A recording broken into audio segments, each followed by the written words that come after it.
Hello guys, ethanol ईंधन सम्मिश्रण सरकार के 12% लक्ष्य को पूरा करने की ओर अग्रसर। दर में एक और बढ़ोतरी के बाद डिजिटल रीच को गति बरकरार रहने की उम्मीद है। इथेनॉल जो चावल और मक्का से उत्पादित किया जा रहा है, कार्बन उत्सर्जन को कम करता है और हर साल सड़क से 12 मिलियन कारों के बराबर कार्बन को हटाने में मदद करता है। सरकार नवंबर में समाप्त होने वाले 2022-2023 इथेनॉल आपूर्ति वर्ष के लिए पेट्रोल के साथ इथेनॉल के 12% मिश्रण का लक्ष्य बना रही है। तेल विपणन कंपनियां OAMC कई उद्योग खिलाड़ियों से बड़ी मात्रा में इथेनॉल खरीदती है। इथेनॉल जो चावल और मक्का से उत्पादित किया जा रहा है, कार्बन उत्सर्जन को कम करता है और हर साल सड़क से 12 मिलियन कारों के बराबर कार्बन को हटाने में मदद करता है। ऑटोमोबाइल के लिए ईंधन के रूप में पेट्रोल के साथ इथेनॉल के मिश्रण को अपनाने में तेजी आने के लिए सरकार ने 15 दिनों के भीतर क्षतिग्रस्त अनाज के उच्च लागत के भरपाई के लिए दूसरी बार इसकी कीमत में बढ़ोतरी की है। विशेष रूप से भारतीय खाद्य निगम FCI द्वारा डिजिटल रीच को सब्सिडी वाले चावल की आपूर्ति बंद करने के बाद से पिछले महीने में क्षतिग्रस्त अनाज की कीमत में 4-5 रुपए प्रति किलोग्राम की वृद्धि हुई है। OAMC द्वारा इथेनॉल की कीमत बढ़ाने के न्यूनतम कदम पर बोलते हुए BCL इंडस्ट्री के MD राजेंद्र मित्तल ने कहा कि डिजिटलरी को प्रोत्साहित करने और इथेनॉल मिश्रण की गति को बनाए रखने के लिए मूल्य वृद्धि आवश्यक थी। FCI द्वारा सब्सिडी वाले चावल की आपूर्ति बंद करने के बाद जुलाई में कई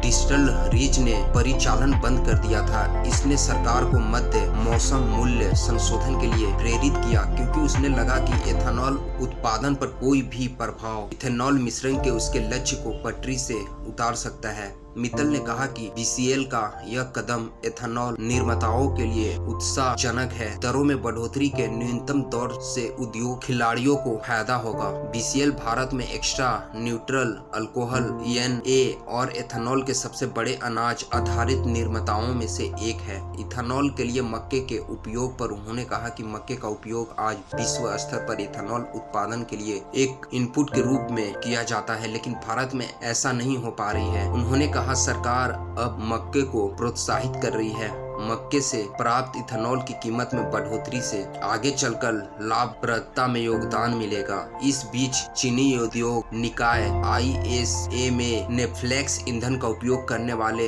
वाहनों के लिए इलेक्ट्रिक वाहनों का समान 5% की GST दर की मांग की है। इसमें कहा गया है कि यह कदम सीधे तौर पर भारत के ईंधन बिल को कम करने में योगदान देगा, साथ ही परिवहन क्षेत्र से कार्बन उत्सर्जन पर भी अंकुश लगाएगा। यह विकास महत्वपूर्ण है क्योंकि यह प्रधानमंत्री नरेंद्र मोदी के दृष्टिकोण और इथेनॉल मिश्रण कार्यक्रम ABP के रोड मैप की पृष्ठभूमि में आता है, जो 2025 तक पेट्रोल में 20% मिश्रण प्राप्त करने का लक्ष्य रखता है। तो गाइज, वीडियो पसंद आई हो तो लाइक शेयर कमेंट कीजिए, और अगर आप हमारे चैनल पर नए हो तो हमारे चैनल को सब्सक्राइब करो और बेल आइकन पर प्रेस करो, ताकि हम इसी तरह का वीडियो आप ही से मोटिवेट होकर अक्सर बनाते रहते हैं। तब तक के लिए सेफ रहो, सतर्क रहो। जय हिंद।